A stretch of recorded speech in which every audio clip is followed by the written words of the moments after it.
23 गोवंश जनावरांना पोलिसांनी दिले नवीन जीवनदान। नवीन कामठी पोलीस नाईट गस्त करत असताना नागपूर जबलपूर मार्गावरील खांडेकर धाब्यासमोर एक संशयास्पद 10 चाकी टाटा ट्रकची झडती घेतली असता वाहनातून अवैधरित्या गोवंश जनावरे क्रूररित्या वाहून कत्तलखान्यात नेत असल्याचे मिळून आले।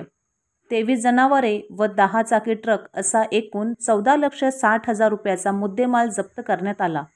4 आरोपींना अटक करून या प्रकरणी पुढील तपास नवीन कामठी पोलीस करीत आहेत। रात्रपाळी तपास पथक अंमलदार विलास देवगडे, नरेश खरकबान, पवन शिरसाट, रोशन डाकोरे हे रात्रीला गस्तीवर असताना यांना एक 10 चक्का टाटा ट्रक मिळून आला। त्याची त्यांनी तपासणी केली। त्यामध्ये 23 बैल गोवंशीय जनावरे मिळून आले।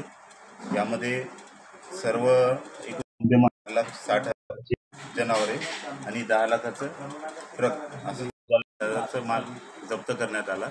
त्यांना क्रूरपणे बांधून घेऊन जात होते कत्तलीकरिता। त्यांना सोडून त्यांना गोशाळामध्ये जमा करण्यात आलेला आहे आणि यामध्ये 4 आरोपी अटक करण्यात आले। एकंदरीत किती लक्ष रुपयाचा माल आहे जनावर आणि ट्रक? सगळं मिळून 14,60,000चा मुद्देमाल आहे। यामध्ये जे अटक आरोपी 4 आरोपी आहेत त्यांचा PCR घेण्याची पुढची कारवाई करते।